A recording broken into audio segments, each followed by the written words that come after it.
नमस्कार, मैं हूं वीर सिंह। आप देख रहे हैं समाचार इंडिया लाइव। खबर आजमगढ़ से है। सगड़ी के शंकर ने सैकड़ों समर्थकों संग छोड़ा सपा का साथ। राष्ट्रीय अध्यक्ष को पत्र लिखकर लगाया उपेक्षा का आरोप। सगड़ी विधानसभा क्षेत्र में समाजवादी पार्टी के कद्दावर नेता शंकर यादव ने अपनी उपेक्षा और जिले में पार्टी की गुटबंदी से व्यथित होकर अपने सैकड़ों साथियों के साथ समाजवादी पार्टी छोड़ दिया। पार्टी के राष्ट्रीय अध्यक्ष अखिलेश यादव को प्रेषित अपने इस्तीफे में शंकर यादव ने कहा कि 2014 में मुलायम सिंह के लोकसभा चुनाव के दरमियान मैं सपा में आया था।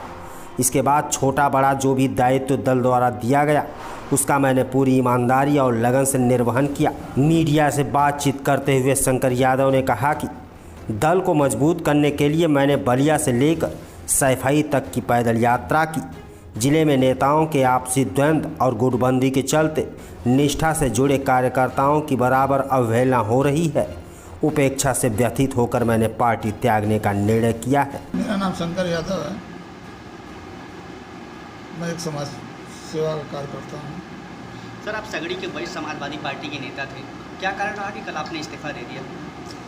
देखिए, पहले तो जहाँ आपका सम्मान न हो वहाँ रहना ठीक नहीं रहता। जैसा कि बुजुर्गों ने कहा है, ये मैं नहीं कह रहा हूँ, बुजुर्गों ने कहा जहाँ सम्मान न मिले वहाँ नहीं जाना चाहिए, नहीं वो रहना चाहिए। वही स्थिति हमारे साथ रही। 2014 में जब नेताजी चुनाव लड़ रहे थे उस समय मैं अपनी पार्टी का राष्ट्रीय अध्यक्ष था। कौन सी पार्टी है? राष्ट्रीय समाजवादी अपना दल। तो उसके बाद किन कारणों का साथ सपा में चले गए? उस समय नेताजी का अस्तित्व तो खतरे में था, क्योंकि सांसद की चुनाव लड़ रहे थे यहाँ पे, और लड़ने के समय यहाँ से दो दिग्गज लड़ रहे थे। रमाकांत यादव लड़ रहे थे भाजपा से, और माननीय नेताजी मुलायम सिंह जी सपा से यहाँ से उम्मीदवार थे। स्थिति बड़ी ही भयावह थी। नेताजी चुनाव हारने के कगार पे थे, क्योंकि यादव समाज जो था वो दो खेमे में बढ़ता जा रहा था। बाकी जो यहाँ के विधायक थे वो अपना वोट नहीं दिलवा पा रहे थे। तो जब ये लगा समाजवादी के वरिष्ठ नेताओं को, लोगों ने बताया कि भाई उनको जोड़िए तो हो सकता है कुछ काम बने इधर। मैं तो जनता का सेवा करता हूँ, बचपन से ही सेवा करता चला आ रहा हूँ। तो माननीय मंत्री जी बलराम यादव जी, बाबूजी ने मुझे फ़ोन किया कि आप कहाँ मिलेंगे। हमने कहा कि हम इतने बड़े नेता नहीं हैं, आप जहाँ कहिए हम आके मिल लेते हैं। हम आजमगढ़ आए, मुलाकात हुई। उन्होंने कहा कि कब तक चुप साध रहो बलवाना। हमने कहा कि बाबूजी जैसा आपका दिशा निर्देशन होगा। मैं खुद उस समय जेडीयू से चुनाव लड़ने वाला था लोकसभा का। जब नेताजी चुनाव आ गए लड़ने तो मैं अपने को पीछे हटा लिया। हमने कहा कि एक राष्ट्रीय नेता हैं, आएंगे लड़ेंगे, बड़ा सम्मान होगा क्षेत्र का, जिले का।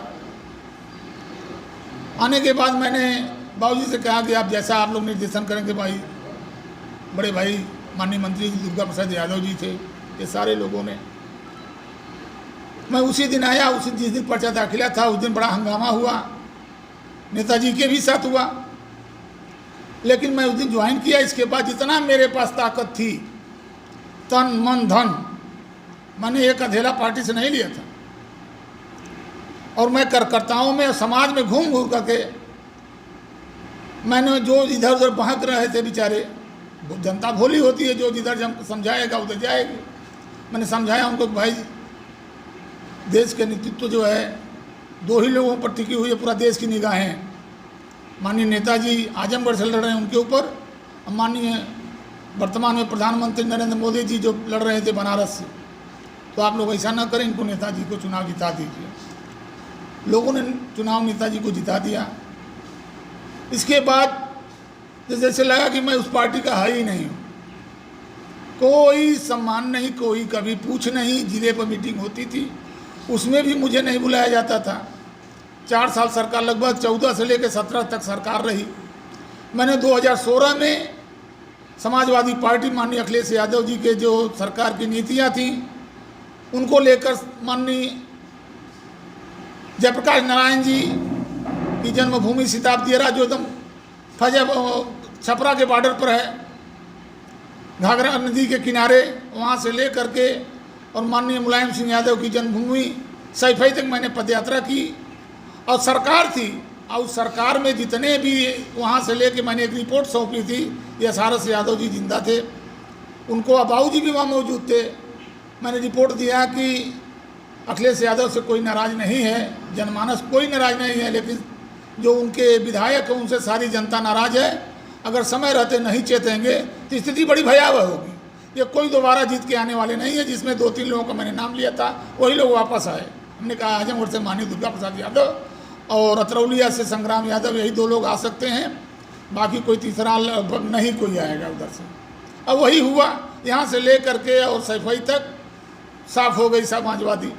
इसके बावजूद भी मैं लगा रहा, जैसा भी दिशा निर्देशन होता रहा मैं लगा रहा, पार्टी के हित के लिए काम करता रहा। आंदोलन जो भी रहा, साइकिल यात्रा से लेके किसान के मुद्दे पर मैं पार्टी के हर झंडा को लेके कंधे पर लेके सिरोधार को चलता रहा। लेकिन मुझे लगता था कि कहीं मेरे साथ नाइंसाफ़ी हो रही है और कोई पूछनहार नहीं था, हालचाल तक नहीं लेता था। तो मैं अपने को बड़ा ही उपेक्षित महसूस कर रहा था।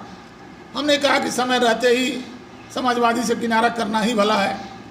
और मैं समाजवादी पार्टी को बहुत बहुत शुक्रिया है और प्रणाम करता हूं सारे नेताओं को कि ताकि वो अपने स्थान पर खुश रहें, मैं अपने स्थान पर जहां हूं वहां खुश रहूं। मैं अकेला ही खुश था, लेकिन कुछ लोगों ने चाहा, भाई मैं भी स्वार्थी, एक इंसान का स्वभाव होता है स्वार्थ। बेटे का बाप से स्वार्थ होता है, बाप का बेटे से स्वार्थ होता है। जो कार्यकर्ता है वो नेता से स्वार्थ होता है, नेता का कार्यकर्ता से स्वार्थ होता है।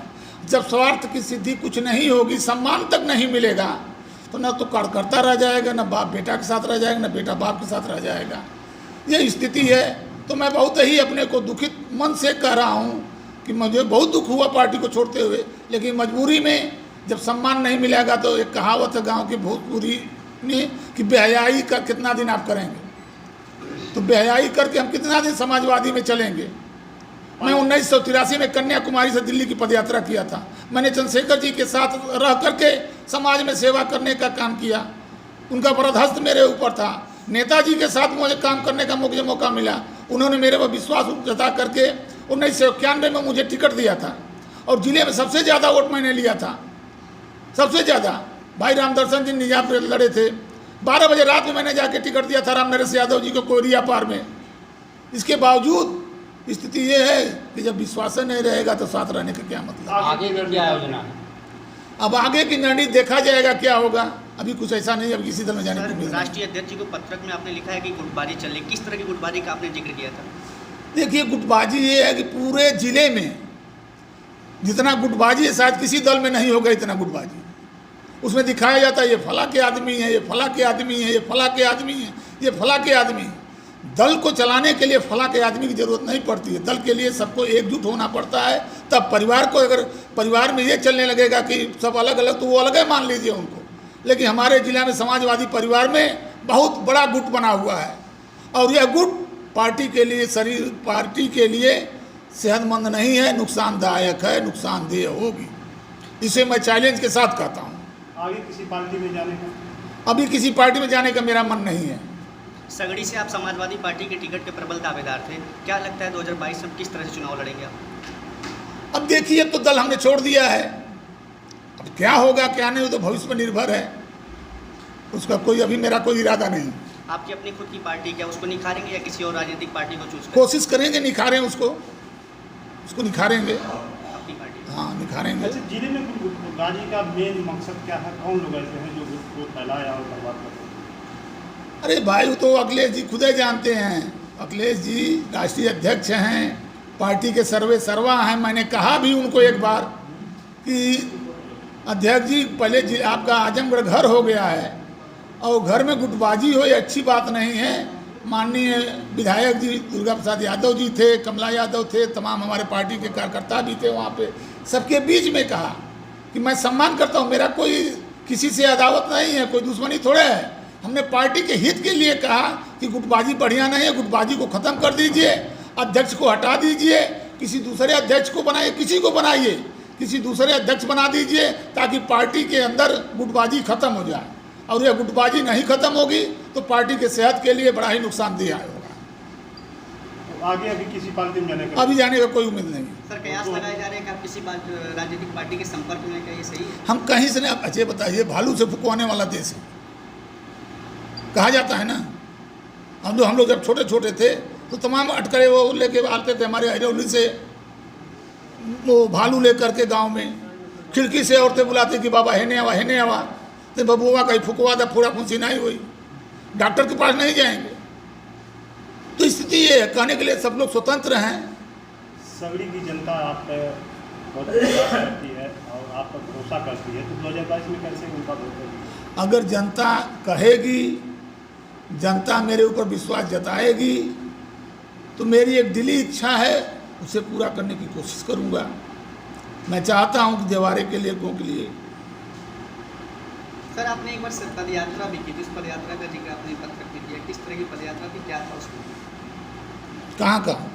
समाजवादी पार्टी के लिए। मैंने समाजवादी पार्टी की जो नीतियाँ थी, जो कार्यक्रम थे, उनको ले करके देश के उत्तर प्रदेश के पूर्वी छोर से माननीय जयप्रकाश नारायण जी की जन्मभूमि से और सैफई माननीय मुलायम सिंह की जन्मभूमि, उसमें सारे बड़े नेता थे। मैंने सैफई से ले और बलिया से ले करके इब्राहिम पट्टी माननीय चंद्रशेखर जी की जन्मभूमि, कल्पनाथ राय की जन्मभूमि, फिर वहाँ से आया यहाँ आजमगढ़ राहुल संकीर्त्यायन जी के उस पर, फिर यहाँ से अंबेडकर नगर लोहिया जी की जन्मभूमि, फैजाबाद आचार्य नरेंद्र देव की जन्मभूमि, राम सेवक यादव की जन्मभूमि बाराबंकी होते हुए क्या नाम है पहुँचा लखनऊ से फिर तिरुआ होते हुए सैफई तक पहुँचा। सारे जितने हमारे वरिष्ठ नेता थे उनकी जन्मभूमि को प्रणाम करते हुए मैंने सैफई माननीय मुलायम सिंह को जहाँ पैदा हुए थे उस चौखट को प्रणाम करके वहाँ समाप्त कर दिया अपनी पदयात्रा। और पार्टी की सारे जितनी नीतियाँ थी गांव-गांव में बताते हुए, गांव में रुक करके चौपाल की तरह बताते हुए, समझाते हुए, तभी तो मुझको पता चला कि क्या लोगों के प्रति, विधायकों के प्रति क्या है प्रक्रिया है। मैं उस रिपोर्ट को मैंने नेताजी के सामने रख दिया।